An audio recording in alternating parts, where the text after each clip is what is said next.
ติว่าจะเป็นไผมาแต่ใส่ให้การบริการเท่าเทียมกันหมดเลยมักตัวนี้หลายบ่เคยนอกใจจนปัจจุบันนี้น่าจะ13 ปีแล้วที่มาเป็นลูกค้าของเพิ่นสบายดี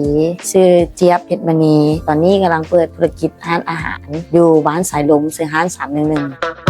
311เป็นลูกค้าตั้งแต่มูมองจนมาเป็น The Move ประทับใจหลายว่าเป็น The Move ยิ่งมีการบริการที่ดีขึ้นกว่าเก่าการตัดเครื่องของเพิ่นทันสมัยหลายขึ้นเพิ่นจะเอาระบบ AI เข้ามาช่วยแต่ยังบ่เคยลุลีไปทางอื่นเพราะว่าบ่ติว่าจะเป็นไผมาแต่ใส่ให้การบริการเท่าเทียมกันหมดเลยมักตัวนี้หลาย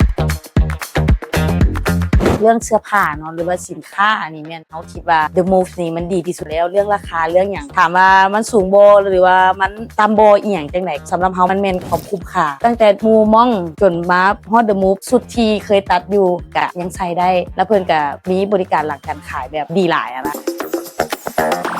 ยังบ่เคยเห็นได้คือเว้านั่นแหละเฮาบ่ได้เคยไปร้านอื่นแล้วเฮาจะบ่ฮู้ว่าการบริการของร้านอื่นเป็นแบบใดเฮามานี่ครั้งแรกเฮาประทับใจแล้วเฮาก็มานี่เป็นเวลาติดต่อกันยาวนานเลยสำหรับเฮาคิดว่าการตัดสูตรของ The Move นี่นะเฮามั่นใจแล้วเฮาจึงกล้าแนะนำให้คนอื่นหมู่น้องบางเทื่อก็แบบอยากเว้าออกมาหลายกว่านี้แต่มันเป็นคำเว้าบ่ได้เพราะว่ามันประทับใจหลายแบบกับสิ่งที่แบบทีมงานใส่ใจกับลูกค้าแบบว่าเอาที่สุดแล้วสำหรับเฮาสำหรับร้านตัดสูตรร้านนึงที่เฮ็ดให้ลูกค้าคนนึงประทับใจแบบนี้นะเฮาว่ามันที่สุดแล้วลองเปิดใจให้กับ The Move และทานจะบ่ผิดหวัง The Move. Move your life. Thrive your goals.